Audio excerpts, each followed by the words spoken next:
अगर आप मानते हैं कि चरखे से आजादी आई थी, तो माफ कीजिए, आप एक भ्रम में हैं। अगर आप सोचते हैं कि दलितों का आजादी की लड़ाई में कोई योगदान नहीं था, तो आप एक गहरी नींद में हैं। अगर आप केवल ऊधम सिंह को ही अंग्रेजी हुकूमत का दुश्मन मानते हैं, तो आप अधूरी जानकारी में जी रहे हैं।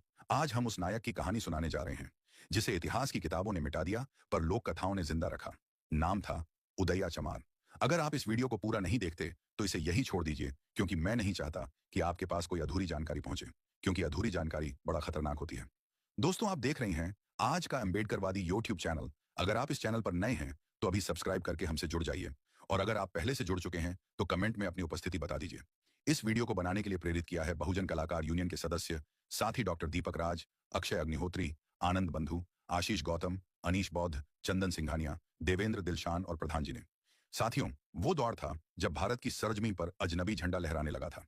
ईस्ट इंडिया कंपनी अब व्यापार नहीं, शासन करने आई थी। लोगों की जमीनें छीनी जा रही थीं, किसानों पर टैक्स का बोझ लादा जा रहा था, और आम जनजीवन भय और अन्याय की जंजीरों में से जा रहा था। हर गली, हर गांव, हर दरबार में अंग्रेजों का खौफ बैठ चुका था।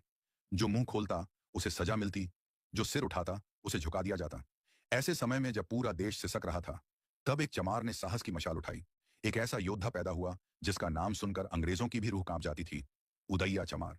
जब देश के बड़े बड़े राजा, नवाब और जमींदार अंग्रेजों की तलवार के आगे घुटने टेक चुके थे, जब दरबारों में अंग्रेजों की बोली बोली जा रही थी और असलियत के बजाय डर को न्याय कहा जा रहा था, तब एक ऐसा नाम सामने आया जिसने अंग्रेजों की सत्ता को सीधी चुनौती दी। ना उसके पास कोई बड़ा राज्य था, ना बड़ी फौज, ना ऊंचा रुतबा, लेकिन उसके सीने में आग थी, उसके खून में बगावत थी, और उसकी आंखों में वो सपना था, एक आजाद भारत का सपना। उसने न धन देखा, न डर, न जमींदारों की चालें देखी, न अंग्रेजों की गोलियां। उसने बस देखा अपना आत्मसम्मान, और उस आत्मसम्मान की रक्षा के लिए उदय्या चमार सीना ठोक कर अंग्रेजों के सामने खड़ा हो गया। उदय्या चमार ये सिर्फ एक नाम नहीं था, ये एक ललकार थी उस दौर की गुलामी पर। वो शख्स जो समाज में उस जाति से था जिसे छूना भी पाप समझा जाता था, उसी ने तलवार उठाई थी उन फिरंगियों के खिलाफ जिनके खौफ से बड़े बड़े राजा कांपते थे। जो हाथ कभी चमड़े का काम करते थे, आज उन हाथों में तलवार थी। जो शरीर कभी जातिवादी अत्याचार का बोझ ढोता था, आज वही शरीर अंग्रेजी हुकूमत के खिलाफ खड़ा था। उदय्या ने साबित कर दिया कि वीरता खून में नहीं होती, जज्बे में होती है। वो न जन्म से योद्धा था, न सत्ता से, बल्कि परिस्थितियों ने उसे योद्धा बनाया, और आत्मसम्मान ने उसे अजेय बना दिया। उदय्या चमार सिर्फ एक बागी नहीं थे, वो एक रणनीतिक योद्धा भी थे, जिन्होंने युद्ध केवल तलवार से नहीं, बल्कि दिमाग से भी लड़ा। कहा जाता है कि वे छतारी, जो आज उत्तर प्रदेश में है, के नवाब नाहर खां के यहाँ बतौर योद्धा और सेनापति काम करते थे। उनका हुनर केवल लड़ाई में नहीं था, बल्कि लोगों को एकजुट करने, उन्हें अन्याय के खिलाफ खड़ा करने में भी था। नाहर खां ने जब उदय्या की वीरता, ईमानदारी और युद्ध कौशल देखा, तो उन्हें अपने किले की सुरक्षा की जिम्मेदारी दे दी। यह कोई साधारण जिम्मेदारी नहीं थी, यह एक ऐसी जिम्मेदारी थी जिसे तब सिर्फ बहादुरों को ही सौंपी जाती थी। एक चमार उस समय एक नवाब की सेना में सेनापति बन जाए, ये बात अपने आप में समाज के ठेकेदारों को जलाने के लिए काफी थी। पर उदय्या को न समाज की परवाह थी, न जाति के बंधनों की। उसे तो सिर्फ लड़ना था, अन्याय के खिलाफ, शोषण के खिलाफ, और उस हुकूमत के खिलाफ जो भारत की आत्मा को कुचल रही थी। जब उदय्या चमार ने देखा कि अंग्रेज धीरे धीरे देश को अपनी जंजीरों में जकड़ रहे हैं, जब उसने देखा कि हर तरफ लूट, अन्याय और डर का माहौल है, तो उसने सिर्फ तलवार नहीं उठाई, उसने आवाज उठाई। उसने नवाबों की चुप्पी को ललकारा, जमींदारों की मिलीभगत को उजागर किया, और अंग्रेजों की साजिशों को धूल चटा दी। उसे पता था कि यह लड़ाई आसान नहीं है, लेकिन उसे यह भी पता था कि अगर आज नहीं लड़ा, तो आने वाली पीढ़ियां हमेशा गुलाम रहेंगी। इसलिए उसने अपने सारे डर, अपने सारे बंधन, अपने पूरे अतीत को पीछे छोड़ दिया, और एक नई पहचान बनाई, विद्रोही की, योद्धा की, और जनता की आवाज की। उदय्या ने यह जंग सिर्फ तलवार से नहीं लड़ी, बल्कि अपने हौसले से लड़ी, और लोगों के दिलों में वो आग भर दी जो सदियों बाद भी बुझी नहीं। सन 1804 पूरा देश एक अजीब खामोशी के साए में था। हर गांव, हर शहर, हर किले के ऊपर अब अंग्रेजी हुकूमत का झंडा लहराने लगा था। लोगों की जुबानें बंद थीं, दिल डर से कांपते थे, और आंखों में उम्मीदें मर चुकी थीं। लेकिन इसी अंधेरे दौर में एक आवाज गूंजी, एक हुंकार उठी जिसने उस सन्नाटे को चीर दिया। वो आवाज थी उदय्या चमार की। उसने कोई सेना नहीं बनाई, कोई घोषणा पत्र नहीं छापा, बस सीधा बिगुल फूंका। अब और नहीं। उसने एक एक गांव में जाकर लोगों को जगाना शुरू किया, उनके भीतर दबा हुआ गुस्सा और पीड़ा को एक आग में बदल दिया। जहां लोग अंग्रेजों के बूटों की आवाज से सहम जाते थे, उदय्या वहीं जाकर उन्हें चुनौती देता था। उसने कोई राजनीति नहीं की, उसने सिर्फ इंसानियत और आजादी की बात की। और फिर देखते ही देखते वो अकेला चमार अंग्रेजी हुकूमत का सबसे बड़ा सिरदर्द बन गया। कहते हैं उदय्या चमार ने अकेले ही वो काम कर दिखाया जो उस दौर के बड़े बड़े राजे महाराजे नहीं कर सके। उसने जंगलों को अपना किला बना लिया, और गांव गांव में अपने जैसे जुल्म से तंग लोगों को एकत्र करना शुरू कर दिया। कोई ऊंची जात से था, कोई नीची से, पर उदैया ने सबको एक नाम दिया, बहादुर। उसका मिशन साफ था, या तो आजादी या शहादत। लोक कथाओं में बताया जाता है कि उसने सैकड़ों अंग्रेज सिपाहियों को मौत के घाट उतारा। उनकी टुकड़ियां जहां भी जाती, उदैया और उसके साथियों का हमला उनका इंतजार करता। अंग्रेजों की नाक में दम कर दिया था उसने। उन्हें हर मोर्चे पर मात देने लगा था, वो भी बिना किसी बड़ी फौज या विदेशी हथियारों के। उसका हथियार था उसका साहस, उसकी ताकत थी उसकी आग, और उसकी ढाल था उसका आत्मसम्मान। उदैया अब सिर्फ एक इंसान नहीं रहा, वो एक लहर बन चुका था, विद्रोह की लहर।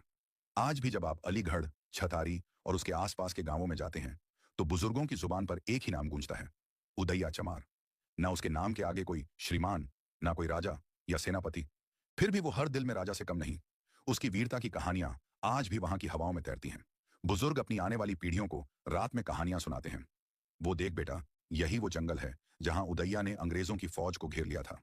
वो मैदान जहां उसने अकेले 20 सिपाहियों को पछाड़ दिया था। लोग उसे भगवान की तरह नहीं, मिट्टी से बने हुए असली योद्धा की तरह पूछते हैं, क्योंकि उसने सिर्फ लड़ाई नहीं लड़ी, उसने हिम्मत दी। उसने सिखाया कि कोई भी इंसान चाहे कितना भी नीचे समझा जाए, अगर उसके भीतर इंसाफ के लिए आग है, तो वो किसी भी साम्राज्य को हिला सकता है। उदैया चमार, एक ऐसा नाम जो इतिहास की किताबों में नहीं, लेकिन लोगों के खून में जिंदा है। लेकिन इतिहास का सबसे कड़वा सच यही है कि जब कोई सच्चाई बहुत ऊंचा उठती है, तो उसे मिटाने की साजिशें भी तेज हो जाती हैं। उदैया चमार की बहादुरी, उसकी लगातार जीत और लोगों के दिलों में उसकी बढ़ती लोकप्रियता अब अंग्रेजों के लिए खतरे की घंटी बन चुकी थी। वो अब सिर्फ एक लड़ाका नहीं था, वो अब क्रांति की चिंगारी बन चुका था। और फिर शुरू हुआ एक गंदा खेल, धोखे का, साजिशों का, विश्वासघात का।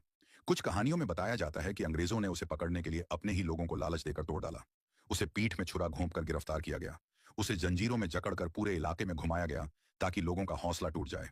पर जो आदमी जिंदगी भर सिर ऊंचा करके जिया, वो मौत के वक्त भी झुका नहीं। कहा जाता है, जब फांसी का फंदा उसके गले में डाला गया, तो उसकी आंखों में डर नहीं था, बल्कि एक मुस्कान थी। मुस्कान उस आत्मसंतोष की कि उसने झुकना नहीं सीखा, और लड़ते लड़ते शहीद हुआ। उदैया चमार को फांसी दी गई, लेकिन वो मौत सिर्फ एक इंसान की नहीं थी, वो एक आशा की चिंगारी को बुझाने की कोशिश थी। अंग्रेजों ने सोचा था कि इस विद्रोही को खत्म करके वो डर दोबारा लोगों के दिलों में बसा देंगे। लेकिन उन्हें क्या पता था, जिसे वो खत्म कर रहे हैं, वो अब मिट्टी बनकर हर दिल में उगाएगा।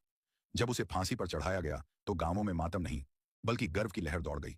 लोगों ने सिर झुकाया नहीं, बल्कि सिर ऊंचाकर कहा, हमारे उदैया को फांसी मिली है, क्योंकि उसने अत्याचार से समझौता नहीं किया। उसकी मौत एक दर्दनाक अंत नहीं थी, बल्कि एक नई शुरुआत थी, हजारों दबे कुचले लोगों के लिए, जो अब अपने हक की लड़ाई लड़ने के लिए जाग चुके थे। उदैया चमार की फांसी उसकी हार नहीं थी, बल्कि उसकी सबसे बड़ी जीत थी। अब जरा सोचिए, वो समय था जब एक गाय 25 पैसे में बिक जाती थी, जब 1 रुपया भी राजा के खजाने में बड़ा माना जाता था। और उस दौर में ब्रिटिश सरकार ने उदैया चमार के सिर पर इनाम रखा, 50,000 रुपए। 50,000, ये कोई आम रकम नहीं थी। ये उस अंग्रेजी हुकूमत का डर था, जो एक चमार नाम के बागी ने उनके दिलों में पैदा कर दिया था। जब सत्ता किसी के नाम से डरने लगे, तो समझ लीजिए कि वो नाम सिर्फ इंसान नहीं, एक तूफान बन चुका है। उदैया की तलवार से ज्यादा घातक थी उसकी सोच। उसकी सोच कि कोई भी जात, कोई भी वर्ग अगर अत्याचार के खिलाफ खड़ा हो जाए, तो सबसे बड़ी ताकत बन सकता है। ब्रिटिश अफसर उसकी चालों से परेशान थे। उनके सिपाही उसका नाम सुनकर चौकन्ने हो जाते थे, और उसके सिर पर रखा इनाम गवाही देता है कि वो उनके लिए सिर्फ विद्रोही नहीं, बल्कि सबसे बड़ा खतरा था। सोचिए, एक साम्राज्य जिसने भारत जैसे विशाल देश को अपनी मुट्ठी में कैद कर रखा था, जिसके पास बंदूकें थीं, तोपें थीं और सत्ता का घमंड, उसकी नींदें उड़ जाईं एक चमार के नाम से। उदैया चमार, जिसके पास न बड़ी सेना थी, न कोई शाही ओहदा, फिर भी उसका नाम सुनकर अंग्रेज अफसर अपने दस्तावेजों में मोस्ट वांटेड लिखते थे। क्यों? क्योंकि उदैया उन्हें उस सच्चाई का आईना दिखा रहा था जिससे वो हमेशा भागते रहे, कि भारत का आम आदमी अगर जाग जाए, तो वो किसी भी हुकूमत को उखाड़ सकता है। ब्रिटिश गवर्नर के कैंप में उसकी तस्वीर दीवार पर चिपकी रहती, सैनिकों को उसकी पहचान रटाई जाती, गुप्तचर उसकी खबरें लाते। लेकिन उसे पकड़ना अंग्रेजों के लिए एक दुस्वप्न बन गया था। वो कभी जंगलों में दिखता, कभी गांवों में लोगों के बीच, और कभी एक छाया की तरह अंग्रेजी काफिलों पर टूट पड़ता। उदैया अब एक इंसान नहीं रहा था, वो अंग्रेजों के लिए डर बन चुका था, जिंदा डर। उदैया चमार मर गया? नहीं दोस्त, वो आज भी जिंदा है। वो जिंदा है, हर उस आवाज में जो अत्याचार के खिलाफ उठती है, हर उस हाथ में जो अन्याय के सामने झुकने से इनकार करता है। वो जिंदा है, हर उस नौजवान में जो अपने हक के लिए लड़ना चाहता है, हर उस दिल में जो जात, धर्म और डर से ऊपर उठकर इंसानियत को गले लगाना चाहता है। उदैया की शहादत ने एक शरीर को खत्म किया, पर एक सोच को जन्म दिया, एक बहुजन चेतना को, एक विद्रोही आत्मा को। आज अगर कोई मजदूर अपने हक की मांग करता है, अगर कोई दलित बच्चा स्कूल में जाकर किताब खोलता है, अगर कोई युवा अन्याय के खिलाफ खड़ा होता है, तो समझो, वहां कहीं उदैया मुस्कुरा रहा है। क्योंकि उसने यही सपना देखा था कि कोई भी इंसान छोटा नहीं है, कोई भी आवाज कमजोर नहीं है। उसकी जिंदगी ने यह साबित कर दिया कि हीरो वो नहीं होता जो इतिहास में दर्ज हो। हीरो वो होता है जो जमीर में जगा रहे। इतिहास में उसका नाम नहीं लिखा गया, क्योंकि इतिहास लिखने वालों के हाथों में तलवार नहीं, बल्कि सत्ता की कलम थी। लेकिन आज अगर तुम जमीर से पूछोगे, तो हर दिल, हर धड़कन यही कहेगी, उदैया चमार हार नहीं गया था, वो तो अमर हो गया था। उसने लहू से इनकलाब की इबारत लिखी और अपनी मौत से पहले हजारों दिलों में आग जला गया। आज जरूरत है उस आग को जलाए रखने की।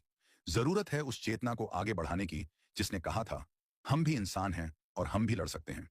उदया ने कोई किताब नहीं लिखी, पर उसकी जिंदगी खुद एक किताब बन गई। हिम्मत, संघर्ष और बलिदान की किताब। और अब वो किताब हमारे हाथों में है। अब तय हमें करना है कि हम उस किताब को बंद कर देंगे, या हर पन्ने को पढ़कर अपने भीतर एक नया उदया जगाएंगे। अगर उदैया चमार की यह अनकही कहानी आपके दिल को छू गई हो, अगर आपने उसकी पीड़ा, उसका साहस और उसका संघर्ष महसूस किया हो, तो आइए ऐसे नायकों की आवाज को और बुलंद करें। ये सिर्फ एक वीडियो नहीं है, ये एक आंदोलन है।